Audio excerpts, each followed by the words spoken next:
Yo, what's up, guys? I'm just gonna be showing you guys. This is for really just beginners only. I'm not gonna go into depth at all. This is just to get started on FL.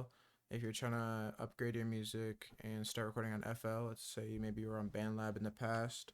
I had to do this with no one helping me out, so I'm just gonna make it really easy for you guys.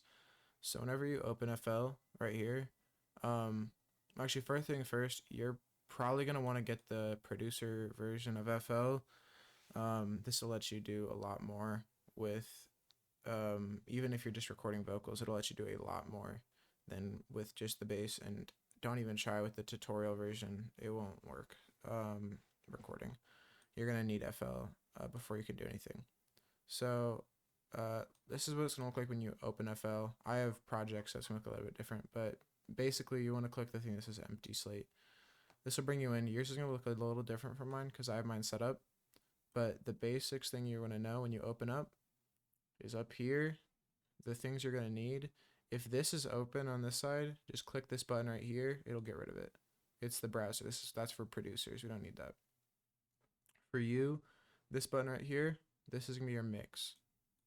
This is where all your plugins will be going to make your vocals sound better. Second thing is gonna be your I'm fucking lost. This thing. This is your playlist. This is where all of your this is where you're recording your tracks and where your audio clips are gonna pop up and you can do everything. These are the only two things you're gonna need. After you get your mic set up in audio settings and low latency, I have a different video about that. Go check it out.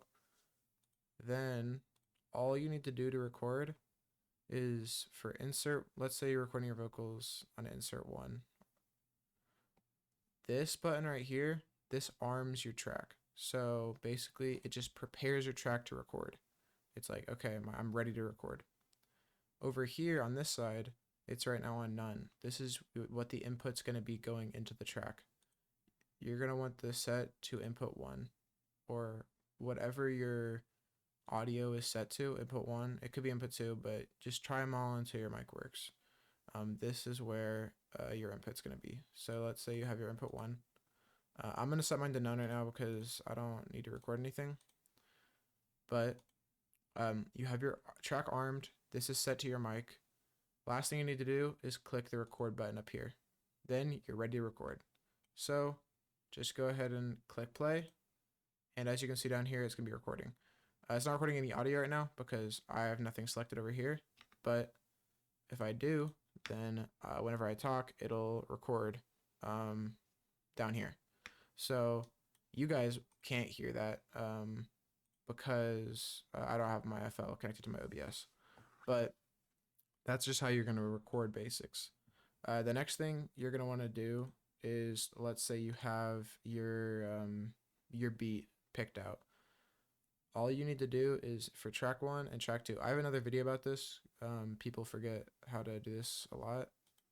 Right click your insert 1, rename it to be like this is where your beat's going to be. Even though it's not going to have any effects, you still want to put this for your beat.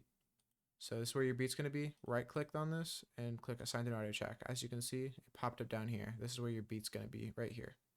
So take whatever beat you downloaded or you have, throw it in there. And now you have your beat to record. All you need to do is find the BPM of the beat. That's really important. And find the key of the beat. That's also very important. There's this website that you can pull up. It's called, if you just search up BPM or TuneBet, it'll pop up TuneBet. You click on that, it'll pop up this website. Literally just take the file that you have downloaded and drag it in here. It'll give you the key, an alternate key, and the BPM. So this is G sharp minor at 76 BPM. First thing we're going to do is set the BPM, which is this knob up here. Drag that down to 76. If you drag it and these numbers start popping up, the small ones, then it's because you're dragging over these numbers. You want to make sure you're dragging over the large numbers so it can go. So this is 76 and G sharp minor. So first things first is you can't set your key because you don't have your auto tune yet. So I'm sure you can download a preset off really anywhere you want. a lot of people have free ones that work with no extra plugins.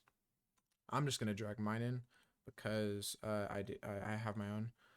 Um, and this one is paid for, or I didn't pay for it, but it has paid for plugins. So I just drag that into the one right next to the beat right here. So now you have your vocal preset in here. This is where all your plugins are. You can mess with them in here. Bang. So now here's the auto tune. Yours should have an auto tune or something similar like that. I think FL has their own version of it. It's like what is it called? It's like Fruity.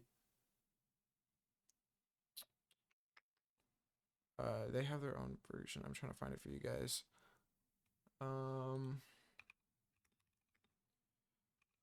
Let me find it. It is called Pitcher. So if you search up, you want auto tune, but you don't have the money to spend for auto tune, get Pitcher. This is basically just free auto tune. It's not that good, but it works if you need it. The basics for auto tune is this is how fast the speed's gonna be. So like how like robotic it's gonna sound is the faster it is, the more robotic. And fine tune. I wouldn't touch this because I don't really know.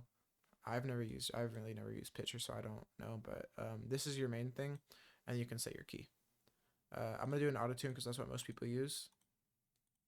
Once you have auto tune open, there's a lot of different versions. I'm using EFX Plus, but your your input type is just your voice type. A lot of people are gonna be low male. I have a bit of a higher voice whenever I make my music, so I'm an alto or tenor. But you could do like a test online to figure that out. And then you have your key. Again, my key was G sharp minor. If you don't know the keys like by this yet, you'll learn them over time. But it's G sharp minor. So you can go in here, and you're like, okay, but UCGB, where's the G sharp? You go to the scale, and you select minor, and now there's G sharp minor. It's already on it. And if you still can't really find it, go to chromatic and go down. They should have basically all the major ones. It won't have any flats, but best bet is to just look through all three until you find it and then select the key after. And then set back to the correct scale. That's how you set your key. Reach and speed, this is basically just the same thing for Pitcher, like the speed of it. This is how robotic it sounds. I have mine really low. Humanize, a lot of singers use this. I don't because I don't sing. But yeah. And then if you want to record, again, same three settings. Arm the track, set your input type, and then you can just record. Perfect. So that's just how you record basics in FL Studio.